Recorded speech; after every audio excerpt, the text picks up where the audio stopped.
चलिए दोस्तों, आज की क्लास में आप लोगों का स्वागत है। आज हमारी क्लास नंबर 3 है। दोस्तों, आज जो हम पढ़ने वाले हैं वो क्लास तीसरी है। और हमने अभी तक में जो पढ़ा है, क्लास फर्स्ट में पढ़ा है। हमने क्लास फर्स्ट में पढ़ा था यूनिट। यूनिट में हमने लंबाई वगैरह पढ़ा।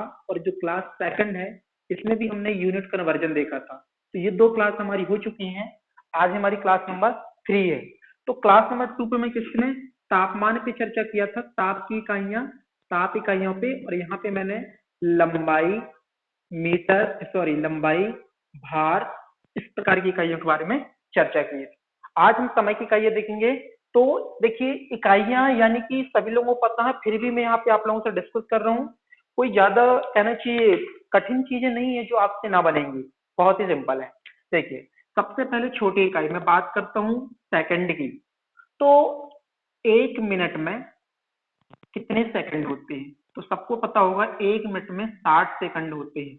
तो सेकंड से भी छोटी यूनिट होती है इकाइयां, जैसे नैनो सेकंड होता।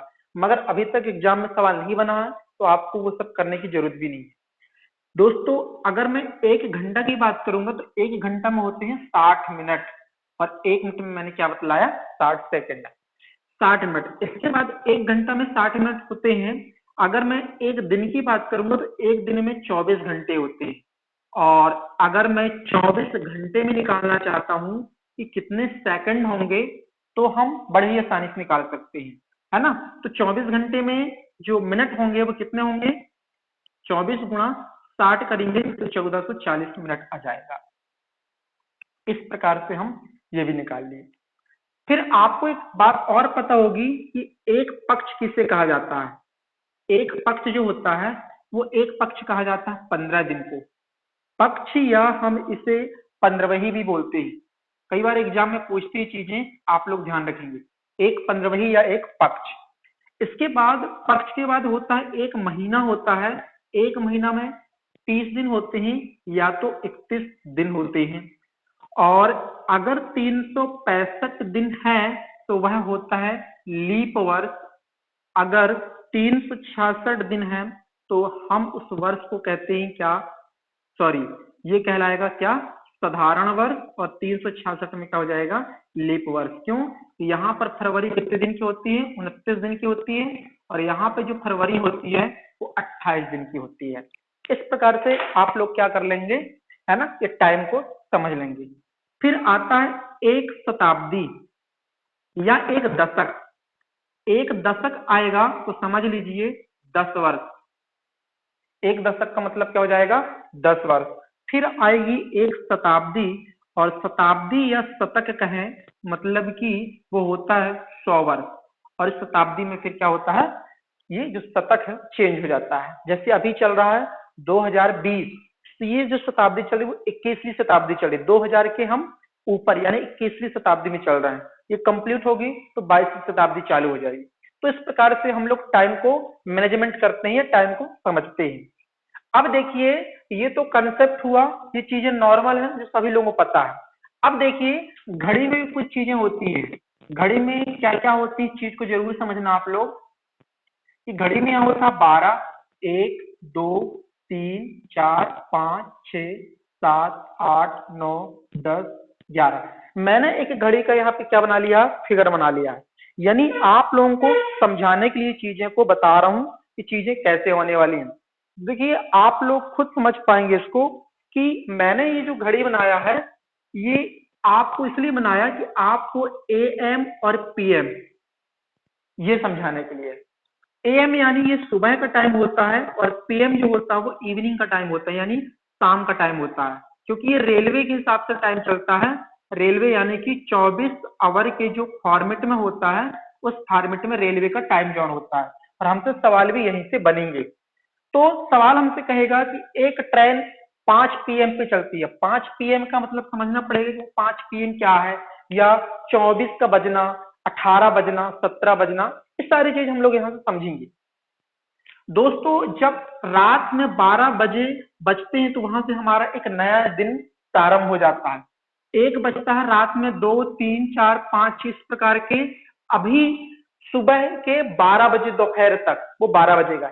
लेकिन अगर दोपहर का 1 बजेगा उसको हम कहेंगे 13 बजना। 2 को हम कहते हैं 14, 3 को हम कहते हैं 15, 4 को 16, 5 को 17, 6 को 18, 7 को 19, 8 को 20, 9 को 21, 10 को 22, 10 को 23 और 12 को 24।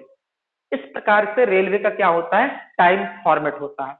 अब सबसे बड़ी चीज ये होती है कि सवाल क्या बनेगा सर, ये चीजें तुम सभी लोगों को पता है। जी हाँ, आप लोगों को पता है। मैं वही डिस्कस करने वाला हूं कि अब सवाल बनेगा क्या। तो एक सवाल तो नॉर्मल आएगा और दूसरा सवाल आएगा रेलवे टाइम जोन से। देखेंगे ये अगर हो गया होगा तो मैं मिटा देता हूँ, इधर जगह इधर समझा देता हूँ। सवाल 2 टाइप के बनेंगे टाइम से। 2 टाइप में क्या बनेगा, एक डायरेक्ट क्वेश्चन बनेगा। क्या बनेगा, एक डायरेक्ट क्वेश्चन बनेगा और एक जो क्वेश्चन बनेगा वो रेलवे से बनेगा, रेलवे टाइम जोन से बनेगा। यानी 2 क्वेश्चन तैयार हुए, एक डायरेक्ट क्वेश्चन और एक रेलवे का टाइम जोन से। तो मैं आपको डायरेक्ट क्वेश्चन डिस्कस करता हूं कि जो डायरेक्ट क्वेश्चन होगा वो किस प्रकार से होगा, यानी हम उसमें क्या क्या चीजें होंगी। तो आपको पता होना चाहिए जो डायरेक्ट क्वेश्चन है वो पूछ सकता है कि 2 घंटे 50 मिनट 23 मिनटों में कितने सेकंड होंगे। यानी सवाल जो है हमारा वो कुछ भी आ सकता है, ठीक है। तो सवाल से मत घबराइएगा, सवाल कुछ भी हो सकता है, मगर मैं एक सवाल आपसे लेकर के समझाता हूं। सवाल है कि 2 घंटे 20 मिनट 53 सेकंड में कुल सेकंडों की संख्या कितनी है, कुल सेकंडों की संख्या कितनी है। तो अब देखना सवाल बहुत ही आसान है, सारी चीजें पूरा फॉर्मेट आपके पास है। हम इसको सॉल्व करेंगे तो सॉल्व कैसे करेंगे। 2 घंटे 20 मिनट 53 सेकंड में हमें क्या चाहिए, सेकंडों की संख्या। हमें पता है कि 1 घंटे में कितने सेकंड होते हैं, नहीं पता। चलिए तो हम करते, देखो 1 मिनट में 60 सेकंड। जब 1 मिनट में 60 सेकंड होते हैं तो मुझे बताओ 1 घंटे में कितने मिनट होते हैं, 60 मिनट। और पर मिनट कितने सेकंड होते हैं, 60। यानी कितने 1 घंटे में सेकंड निकल के आ गए, 3600 सेकंड। तो चलिए आप मान रख दीजिए 2 घंटे और 1 घंटे में कितने सेकंड होते हैं, 3600। तो 2 घंटे में कितने हो जाएंगे, 7200, 7200 धन 20। 1 मिनट में कितने सेकंड, 60 सेकंड। तो 20 मल्टीप्लाई 60 प्लस 53 सेकंड को भी जोड़ देंगे। चलिए मल्टीप्लाई करेंगे तो कितना जाएगा, 7200। यहाँ पे इसको गुणा करेंगे तो कितना जाएगा, 600 हो जाएगा। सॉरी, ये आपका जाएगा 1200 हो जाएगा, ठीक है। 00 6 दूनी 12 और 53 सेकंड को जोड़ देंगे। चलिए जब हम इसको जोड़ेंगे तो कितना जाएगा, इस प्रकार से आ जाएगा 8453 सेकंड आ जाएंगे, ठीक है। अगर यहाँ पे सेकंड ना पूछता कि सेकंडों की संख्या कितने दिनों के बराबर होगी या मिनट के बराबर होगी, तो हम यहाँ भाग दे करके उस चीज को भी क्या कर सकते हैं, हम आंसर निकाल सकते हैं। तो एक सवाल तो आपका डायरेक्ट ये बनेगा। मैं एक सवाल और कराता हूं इसी बेस पर, तो मैं इधर मिटा देता हूं, चीजें समझ में जाएंगी। प्रश्न नंबर 2,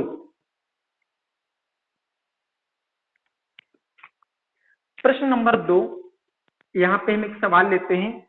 सवाल तो बहुत सारे हो सकते हैं लेकिन एक सिंपल से ही सवाल ले लेता हूं मैं। सवाल दिया हुआ 15 दिनों में मिनटों की संख्या, 15 दिनों में मिनटों की संख्या कितने घंटों में सेकंडों की संख्या के बराबर है। दोस्तों सवाल है कि 15 दिनों में मिनटों की संख्या संख्या कितने घंटों में सेकंडों, कितने सेकंडों में, कितने घंटों में, हाँ कितने घंटों में सेकंडों की संख्या के बराबर है, ये सवाल पूछा है। तो मैं क्या करूंगा, सबसे पहले 15 दिन में सेकंडों की संख्या निकाल लूंगा। तो 15 दिन में कितने सेकंड होंगे, मुझे मालूम है कि 1 घंटे में कितने सेकंड होते हैं, 3600। तो 15 दिन की बात आ रही है तो एक दिन में 24 घंटे, तो 15 दिन में कितने घंटे होते हैं, 24 घंटे। तो मैं यहीं पे लिख देता हूं, 15 दिन में कितने होते हैं, 24 घंटे। और 1 घंटा में होता है कितना, 3600 सेकंड। ठीक है दोस्तों, कितना होता है 1 सेकंड में, 3600 सेकंड 1 घंटा में। तो मैंने 3600 को मल्टीप्लाई कर दिया। चलिए आंसर आ जाएगा, आपस में मल्टीप्लाई कर दीजिए आप लोग। तो 15 गुणा 24 है ना, मल्टीप्लाई 36 करेंगे तो बड़े आसानी से आंसर आप लोग निकाल पाएंगे। और क्या पूछा, सेकंडों की संख्या, तो यहाँ पे आप क्या कर देंगे, भाग दे देंगे, आंसर आ जाएगा।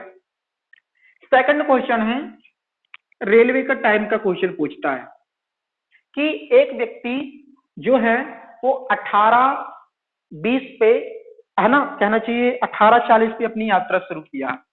मैं सवाल लिख देता हूं, एक व्यक्ति 18:40 पर अपनी यात्रा प्रारंभ किया, अपनी यात्रा प्रारंभ किया और वह प्रारंभ किया और वह कितना बजे पहुंच जाता है, वो भी अपने टाइम ले लेते हैं, जैसे कि मान लेते हैं 22:20 में, ठीक है, 22:20 और वह 22:20 पर गंतव्य स्थान पर पहुंच जाता है, ठीक है। तो उससे कुल कितना समय लगा, तो जहां से वो प्रारंभ किया था, तो जहां तक उसको जाना था वहां तक जाने में कितना समय लगा, इस प्रकार के सवाल रेलवे का आएगा। तो कितना बजे प्रारंभ किया, 18:40 में प्रारंभ किया और कितने समय में पहुंच गया, तो वो समय में पहुंच गया कितना, 12 बज के कितना पहुंच गया, 20 मिनट में। कोई भी टाइम ले सकते, कोई जरूरी नहीं है कि यही टाइम आपका हो, ठीक है दोस्तों, कोई भी टाइम आप लोग ले सकते हैं। तो अब देखिए, अब मुझे क्या करना है, कुल टोटल टाइम निकालना है। तो टोटल टाइम निकालने के लिए क्या है, अपन लोगों को क्या करना है, लास्ट टाइम कौन सा है, 22:20 में पहुंचा, वहां से क्या घटा देंगे, 21:40 को, इसको घटा देंगे, टोटल टाइम निकल जाएगा। अब बोलेंगे सर एक यहाँ सुधार लाएंगे तो यहाँ पे कितना हो जाएगा, 12 हो जाएगा, यानी 120 हो जाएगा। तो ऐसा नहीं करना दोस्तों, ये तरीका गलत है। मैं सिर्फ तरीका सिखाना चाहता हूं कि जब भी यहाँ से कोई संख्या ले जाओगे तो ये घंटे में है और ये मिनट में है, तो यहाँ से पूरा का पूरा 1 घंटा उधार जाएगा, यहाँ से 1 घंटा उधार जाएगा, 60 मिनट जाएंगे, यानी मैं इसको क्या लिख सकता हूँ, 21:80 लिख सकता हूँ, क्योंकि 20 मिनट पहले से थे, 60 मिनट यहाँ से चला गया, 60 मिनट मतलब 1 घंटा, तो यहाँ पे कितने हो गए, 21 घंटे, और जो 60 मिनट निकला तो यहाँ पे बचा कितना, 80 मिनट, और ये 18:40 को तो मुझे घटाना ही है। अब मैं घटा दूंगा तो 80 मिनट से 40 मिनट घटेगा तो 40 मिनट बचेगा, और 21 में से 18 घटाएंगे तो कितना बचेगा, 3। तो ये निकल के आ गया मेरा आंसर कि वह बंदा जो है या वो व्यक्ति है, वो अपने प्रारंभिक स्थान से 18:40 में निकला था और गंतव्य स्थान पर 22:20 पे पहुंचा, तो उसे कुल यात्रा में कितना समय लगा, 3 घंटे 40 मिनट लगा। तो ये भी एक क्या है, सवाल है। कभी कभी यहाँ AM PM भी दे देता दोस्तों, कि एक व्यक्ति 18:40 PM पर घर से निकला और 22:20 PM या कुछ भी पर पहुंचे, तो बताइए उसे कुल कितना समय लगा। तो हमें ये करना बड़ा आसानी है, ऐसा हम कर लेंगे। लेकिन कभी कभी AM या PM में पूछेगा, वो आंसर भी आप लोग कर सकते हैं, बहुत ही सिंपल है। सिर्फ ये जो फॉर्मेट आपको बतलाया मैंने, ये चीज कर लेंगे। तो ये AM PM का सवाल होगा, तो ये भी आप लोग यहाँ से इसको कर पाओगे। अगर सवाल नहीं बनेंगे आपसे तो कमेंट करके बता दीजिएगा, मैं एक वीडियो और अपलोड कर दूंगा इन सवालों को लेकर के, और सारी चीज आपके जो भी डाउट हैं उस सवालों के माध्यम से क्लियर कर दूंगा। लेकिन जितनी भी चीजें मैं बता रहा हूं बहुत ही सिंपल है। तो ये वाला सवाल, प्रश्न नंबर 2, प्रश्न नंबर 1 और प्रश्न नंबर 3, ये प्रश्न नंबर 3 है, ये वेरी इंपॉर्टेंट क्वेश्चन है। समय की इकाइयों से 3 प्रकार के सवाल आपके एग्जाम में आने वाले हैं, जो कि एग्जाम की दृष्टि से बहुत ही मोस्ट है। यहाँ पे क्या कैसा करना है, बस आपको ये चीजें ध्यान रखना है और आप क्या कर लोगे, आंसर तक पहुंच जाओगे। दोस्तों अधिक से अधिक शेयर कीजिए वीडियो को, और आप लोगों के सहयोग से ही बहुत ही जल्द हम लोग लाइव क्लास लेकर आने वाले हैं, सभी विषय की फैकल्टी के साथ, विषय विशेषज्ञों के द्वारा आप लोगों को पढ़ाया जाएगा। तो थोड़ा सा आप लोगों का सहयोग भी चाहिए। वीडियो को अपने सभी ग्रुप में सभी लोग, एक कहना चाहिए, अगर आप सपोर्ट करना चाहते हैं तो, किसी को जबरदस्ती नहीं कहा जा रहा है, अगर आप सपोर्ट करना चाहते हैं तो आप शेयर जरूर करेंगे। तो दोस्तों आज के लिए इतना ही, धन्यवाद।